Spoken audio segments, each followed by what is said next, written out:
Well, hi everybody, it's meteorologist Joe Chaffee. Welcome to the Joe Chaffee Weather Show on this Monday, June the 4th, 2019. And just want to just say a couple of things from the get-go, just a few adjustments and some changes. So I haven't done a live stream, the long live stream. I didn't do one over the weekend, and I didn't do one yesterday because I had my hands full a bit.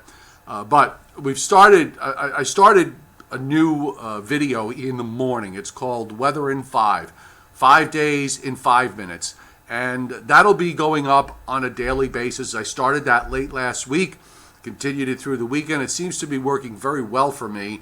I'm not live streaming that. I'm going to be putting that up pre-recorded sometime between 8 a.m. and 9:30 a.m. But it will go up every day. It's going to probably be a little more focused on weather for my neck of the woods, eastern Pennsylvania to southern New England. But of course, if there's other stuff going on of major importance, we will address it. And the idea is that in the morning, you only have maybe about 5 minutes, okay? If you even have 5 minutes. So you're not going to be sitting around for an hour-long live stream. This way, at least you can have it running in the background. It's short, sweet, to the point while you're having your coffee, or perhaps on your commute if you're hopping on a train or a bus, because you certainly don't want to have it on while you're driving. But bottom line is we'll be doing that on a daily basis.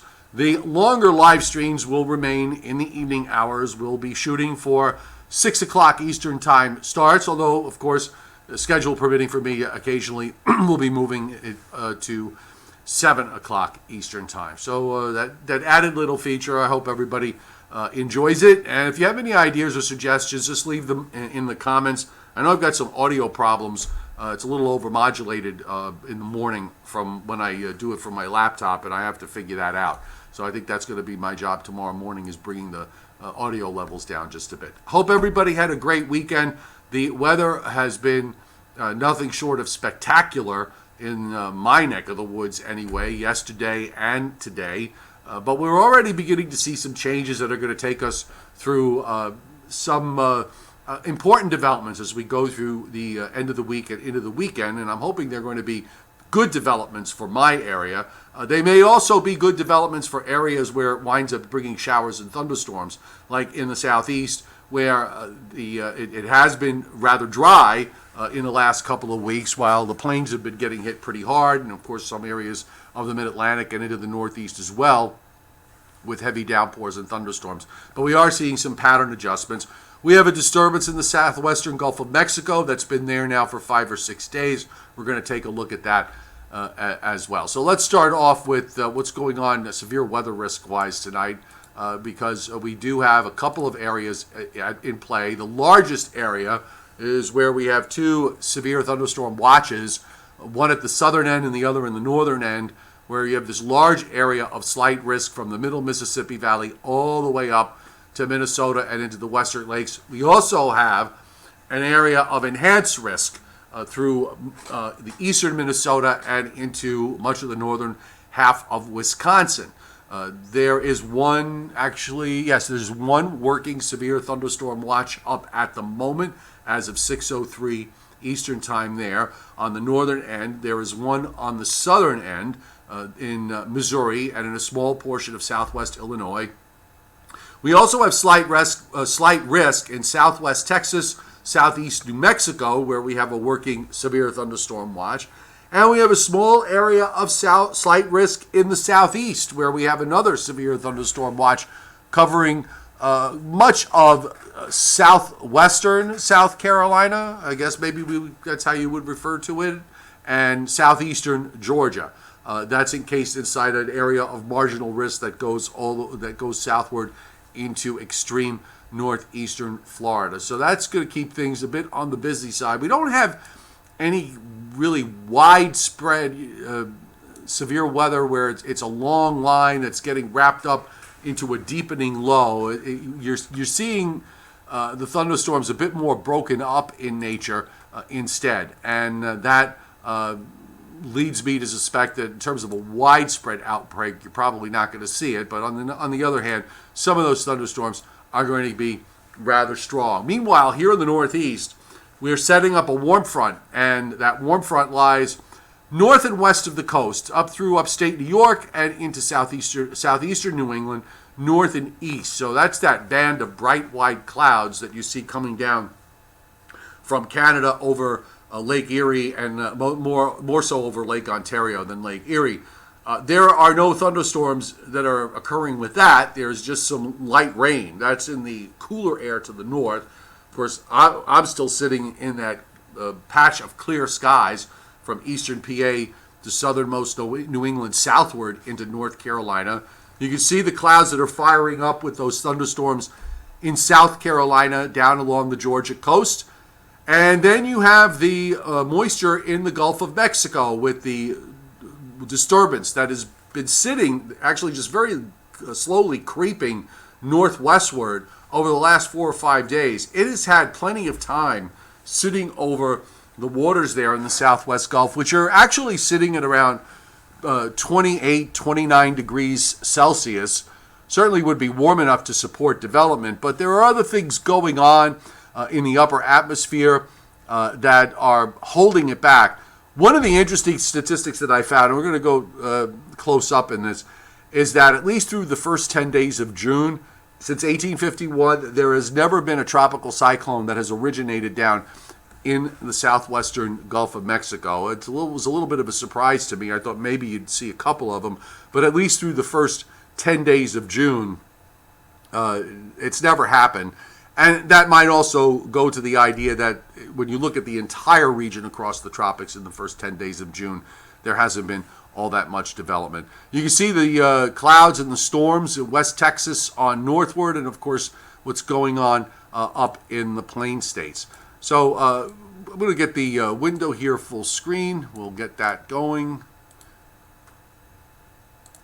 And we'll take a look. We'll go back and we'll start off with what's happening with respect to the surface map at the moment. And you've got a rather interesting and very long warm front that's being analyzed from a low that's in southeastern North Dakota. And you've got a warm front that runs from there southward through central Iowa, Missouri, in through eastern Arkansas, and then swings down into the Florida Panhandle to a low being analyzed in southeast Georgia. And if you take a look, I'll bring it closer, you'll notice that there's not a whole lot of temperature difference from one side to the other. You've got temperatures in the near 90, 80s to near 90 east of the warm front. You've got temperatures 80s to near 90 west of the warm front. But where the difference lies is in the dew points. Look at the dew points across Tennessee, for example. You've got some dew points there. The lower number in the observation, the top number is the temperature. The bottom number is your dew point. So you've got dew points in central and eastern Tennessee, and down even in through parts of a good chunk of the state of Kentucky, and in through southern Indiana and southern Illinois. You've got dew points here in the low 50s. So between the temperature and the dew point, there's a spread of 20 to 25 degrees. That's dry air. So you've got relatively dry conditions there. But when you get close to the warm front, and you could probably make an argument, make a case that that warm front's actually further east than where they've drawn it. But the warm front is where you start to see temperatures on the other side, 80s to near 90. But look at the dew points now. Your dew points are all in the low and middle 70s in some instances. And even if we look further north, you get up into Iowa and into Minnesota, you've got some pretty wicked dew points here in the upper 60s and even some low 70s showing up in parts of eastern Iowa. And you've got dew points reaching up into the 60s through Wisconsin and in down through Minnesota and points westward. So you definitely have a boundary zone here, and this is where you've got that rather large area where there is a slight risk of severe weather. Now for tomorrow, we're going to start to shift our emphasis to the east because that weather system is going to be pushing eastward. It's going to be bringing a cold front through the northeast and mid-Atlantic states during the early to mid part of the day on Thursday. It actually will move offshore east of New York City sometime early Thursday morning and then just kind of hang for a bit before it drops further to the south. This creates a zone of slight risk for Wednesday that's going to cover southern Illinois, southern Indiana, almost all of the state of Kentucky. You're going to squeeze out a portion of northern and northeastern Tennessee, northwestern North Carolina, and into Virginia, all of West Virginia, and into western Maryland. And of course, the marginal risk reaches to about New Jersey and then cuts Pennsylvania on the diagonal. The southern end of that goes into North and South Carolina. I think you could wind up seeing this area expanded a little bit for tomorrow. One of the things for my area in particular is the fact that much of the thunderstorm activity here is not going to come until later tomorrow evening. So this, I think, gives probably a good picture of what's going to happen areas west and south where the storms might pop up a bit sooner, and we'll also see them continue Wednesday night into Thursday morning. But I think we might push that marginal risk a bit further to the east. There's not a whole lot of an onshore flow that we're going to have to deal with, and I think that that's going to help things out. I'm going to go to the national radar in a second, but first off, I want to jump back to that system down in the southwestern Gulf of Mexico, and you can see the large area of cloudiness, but also you'll notice that there really isn't much of a circulation in here. Maybe there's some kind of broad low that is down in the southwest Gulf. I should just take a look and see how far that surface map reaches down into the Gulf of Mexico. All right, so you do actually have them analyzing a low off the coast of Mexico, probably not too far from east of Tampico. And there's a very broad 10-12 isobar. So you have some kind of low with a bit of an inverted trough there from the South Texas coast on southward, but we don't have any kind of circulation. And I think the satellite pretty much goes along with this. The showers have actually lifted. The clouds and the showers have lifted further north out of the southwest Gulf and are now closer to the coastline. So I really think the time for this to have developed has already passed. And from here on, it's just going to be more along the lines of seeing all this moisture coming onto the coast of Texas. And you can see on the radar down in South Texas near Brownsville, and then on north and northeastward, you do have bands of moderate to heavy rain and some thunderstorms that are coming in from off the Gulf of Mexico and sweeping inland. And I think this is going to continue for much of the overnight hours, certainly, and probably for a good chunk of tomorrow. Might see this moisture get pushed up further to the north. In the northern part of the enhanced risk, in the risk zone from SPC, we're seeing some showers and thunderstorms developing now in southeastern Minnesota, and also right near the Canadian border, we're seeing some storms there. A few storms back over in parts of South Dakota.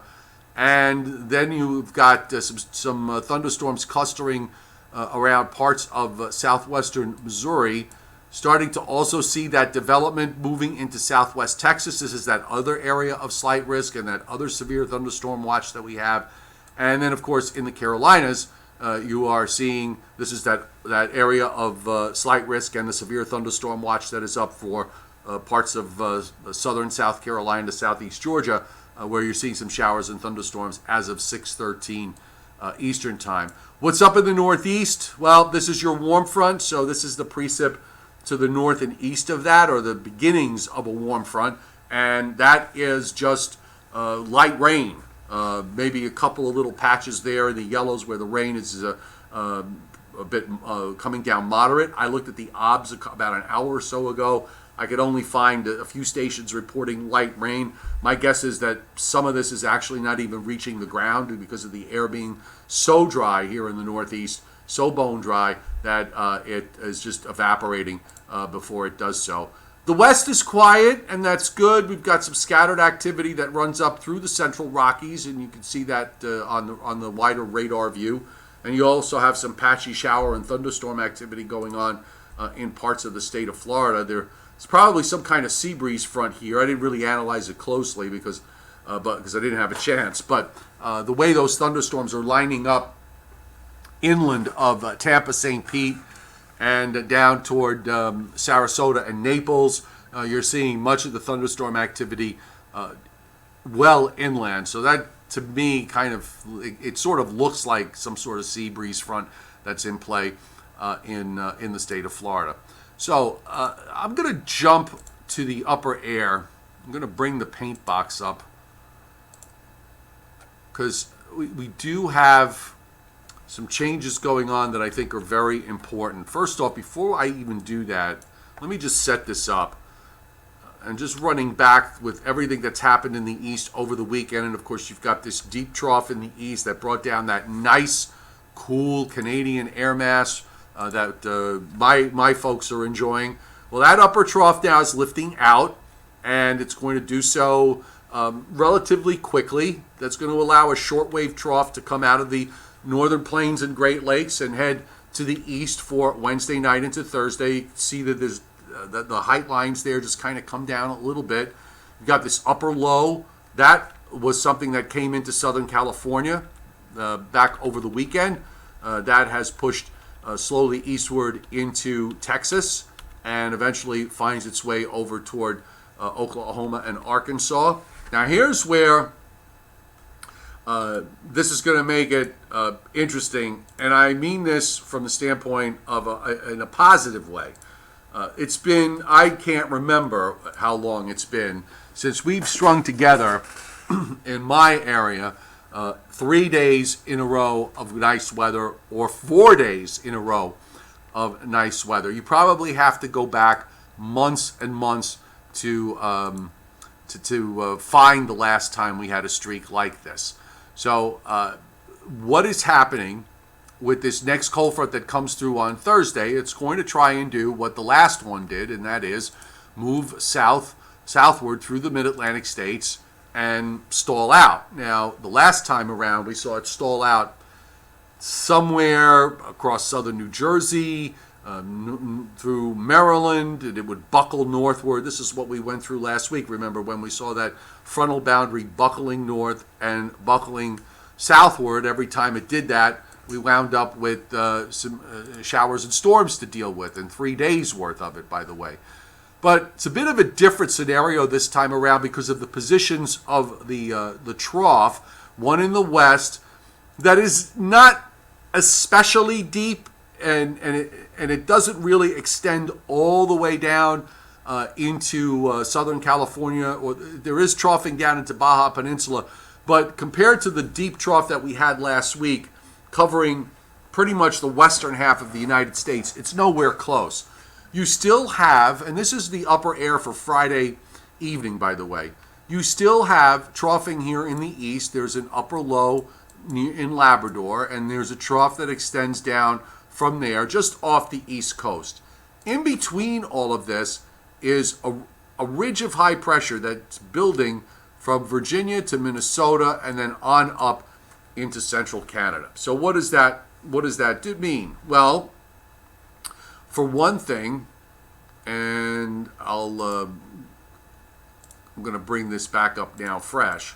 So what is that? What that means is that the Thursday cold front, instead of stalling out, say, over southern New Jersey and Maryland, there's a northwest flow here, okay?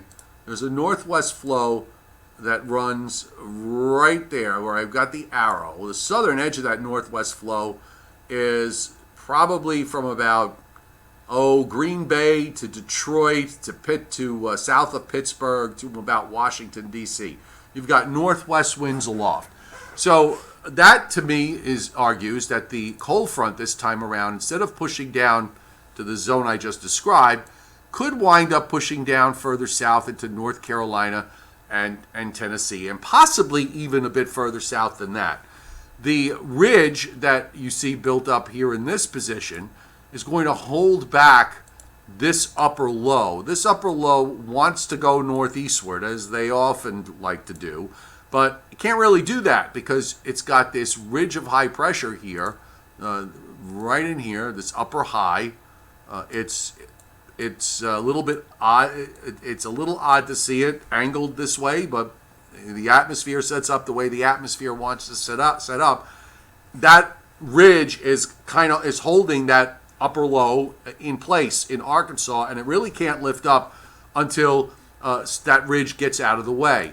And in the meantime, you've got this troughing that's coming in to the western United States. So the hope is that there will be higher pressures building in southeastern Canada. In that northwest flow is going to want to try to take that high further south, and this will allow dry air to push down, maybe down into at least northern Virginia and West Virginia. Now where the border is going to be tough to nail. The models all have their views on how far south that frontal boundary sets. I think the European has it further north than what the GFS has. I've been kind of leaning with the GFS with this situation. It's been handling things okay lately, so I didn't really want to fight it. But if we wind up with the GFS being correct here with the stronger ridge, that's going to mean that energy down in Arkansas is going to take longer to lift up to the Great Lakes. We could have some nice weather here for Friday, Saturday, and Sunday. It will also create rainy conditions, or at least showers and thunderstorms, the increasing threat for showers and thunderstorms for southern Virginia, the Carolinas, Tennessee, Georgia, into Alabama, Mississippi. And you got to remember that a large chunk of this area back last week and before that has been very, very dry. And it also got very hot in some of those places. We saw temperatures in the mid to upper 90s in coastal South Carolina and in through Georgia. So the rain would be quite welcome. But I am actually, as I said, I'm looking forward to the possibility that we could string together 3 days or maybe 4 days. Now, I will also say, from a standpoint of caution, is that a lot of times in the past where we've had situations like this, and then reality sets in and the fronts are not where you like them to be. They're further north. The GFS is overly suppressed. The ridge is not as strong. So I think you have to, allow for some room, that there's still room for error here with regards to this. But I am cautiously optimistic that we could be putting together a pretty nice stretch of weather. And here's what happens if you take a look at the upper air on the new GFS. This is Monday, okay? I just pushed it over to Sunday evening. And you've got a ridge, an upper high sitting off the North Carolina coast and ridging running up into eastern Canada. It certainly suggests to me that we could hold on to dry weather through Monday before the next trough swings in. And that's the system that's up in the northwest at the end of next week that we pointed out. This swings eastward and heads up with an upper low there near looks like near Great Slave Lake. And by the time we get to Tuesday morning, perhaps at this point, we could start to deal with some showers. The GFS has been very consistent with this particular idea. So let's play it out on the surface map and watch these showers and storms for late tomorrow night into early Thursday morning. That front's going to linger a bit on Thursday near the coast. It's waiting for another push to get it to move further south. And that comes late Thursday afternoon and evening, when finally maybe another shower or storm late in the day, but it probably will be dry in between. Then after that, we've got the model building. For a 1022 high near James Bay this time of year. That's somewhat strong, and at least it's strong enough that it's pushing the rain area, the measurable rain area that you see, and this is for Friday night, down into North Carolina, Western Virginia, Kentucky, and points southward. And in fact, that high drops southeastward over the weekend into New York State, right near New York City, and then off the New Jersey coast by Sunday evening. So you're still dealing with some very decent weather in the northern mid-Atlantic and into the northeast. The chance for showers and thunderstorms north and South Carolina, into Tennessee, the Gulf states back to Louisiana, because you do have low pressure here in East Texas. Now, some of that, by the way, if you watch, you'll notice that the moisture that's being shown along the Texas coast, part of that tropical system, is what's getting drawn into the Gulf states. So as long as the ridge in between the two areas stays firm, as the GFS certainly suggests, to a lesser extent the European, it's going to keep the showers and thunderstorms pinned more to the south. And this at least should make up for the dry conditions in the areas in the southeast. But that high to me is important.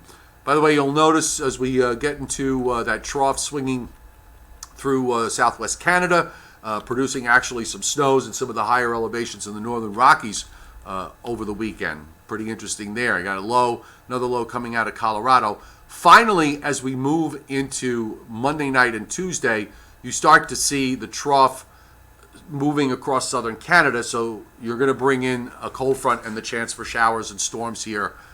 Looks like it might wait till Tuesday to get in here.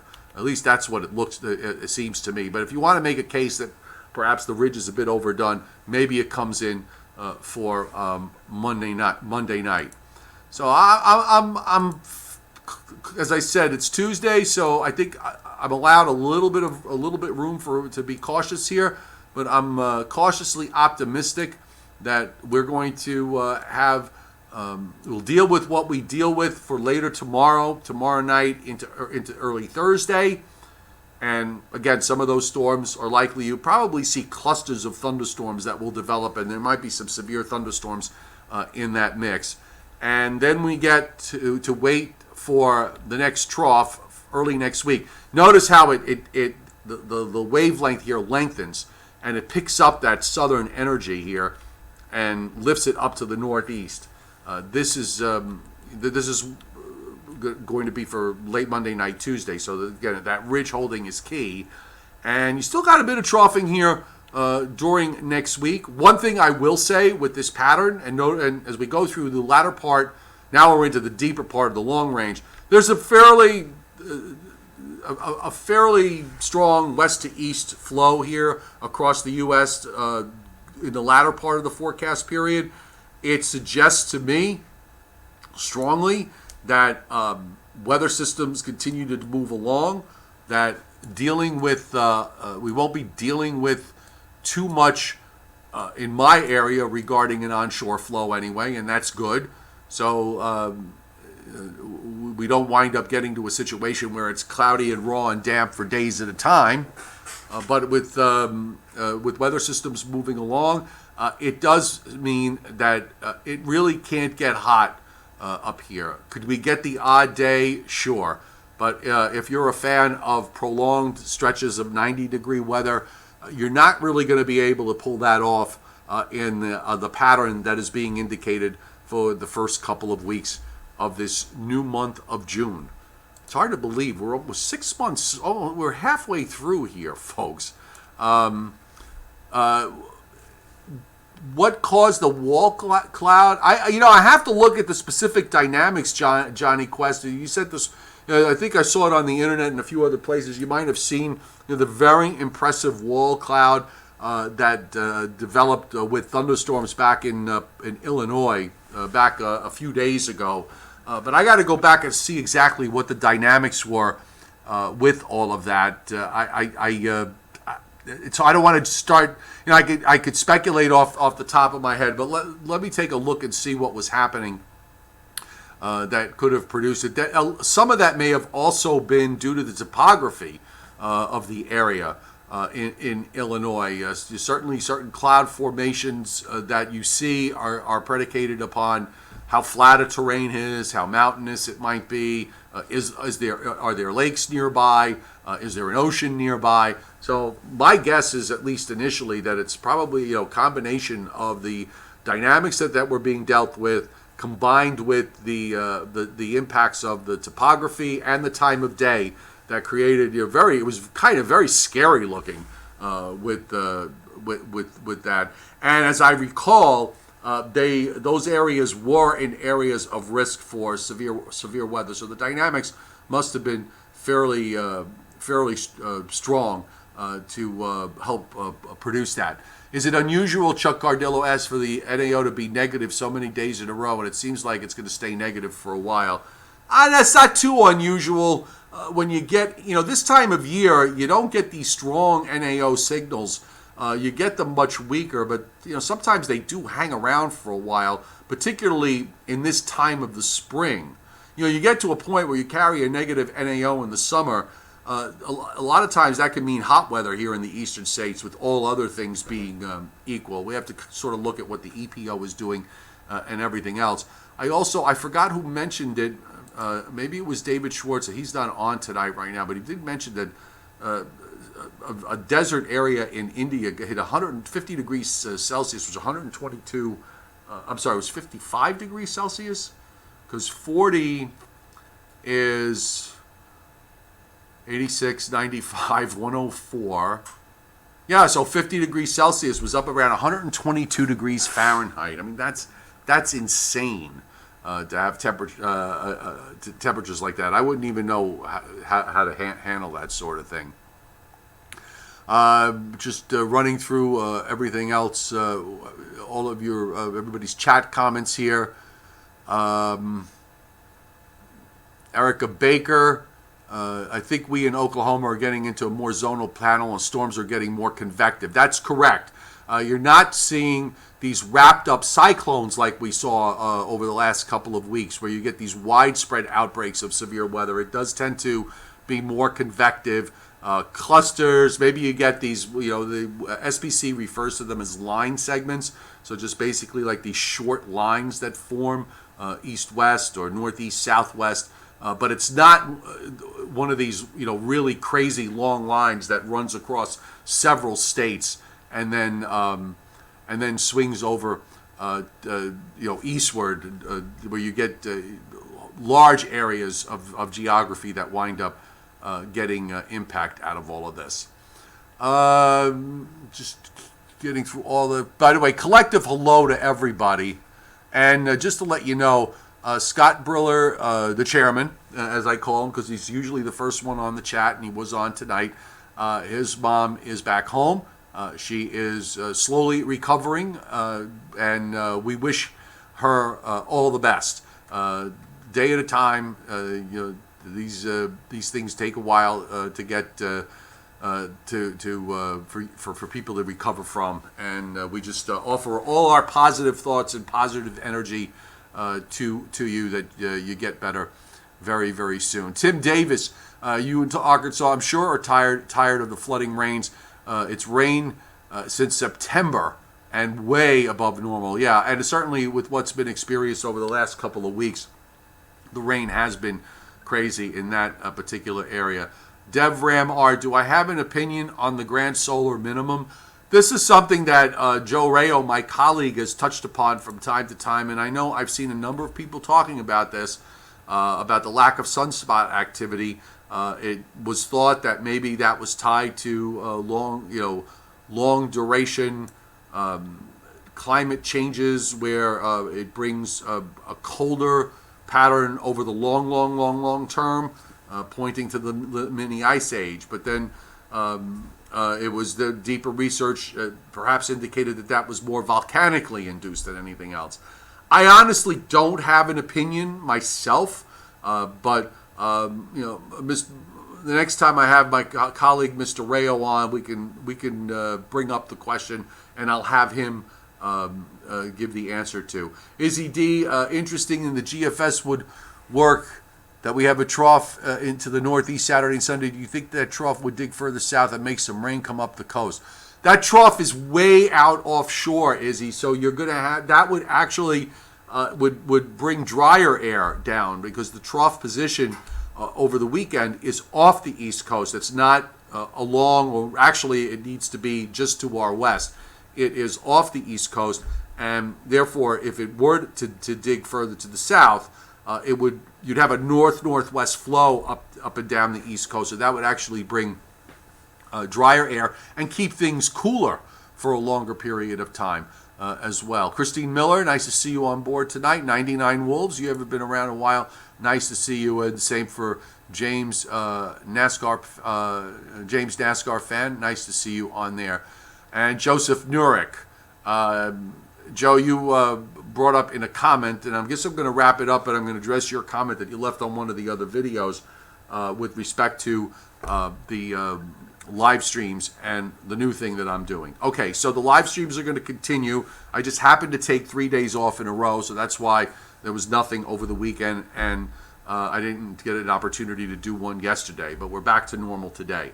I started this late last week. In the mornings, I've been putting up a very short weather video. I've called it Weather in 5 days in 5 minutes. I will usually post it sometime between 8 a.m. and 9:30. This way, it gives you a quick 5-minute update, which is certainly doable in the morning if you so choose to watch it. A 30-minute live stream in the morning, unless we have really breaking weather going on, you're at work, you're traveling, you're doing things, you're getting the kids to school, you just brought them back from school, you got stuff to do. I get it. So a short live stream in the morning, weather in 5, and then we'll have our regular live stream in the evening. 5 days in 5 minutes. Okay, so tonight we're going to do the Joe and Joe show. I'm going to bring it back to Facebook. We're going to try it again now that they've got me all straightened out there. So we will go to Facebook. I have forgiven them. So we'll have that at roughly 9:20 Eastern time on my Facebook page, meteorologist Joe Chaffee. So join us there, and if you miss it, I will upload it to YouTube, and you can watch it on my YouTube channel. All right, folks, have a great night. I hope your weekend was good. Let's think positive with regards to the weather going toward the rest of the week and into next weekend. Good night, everybody.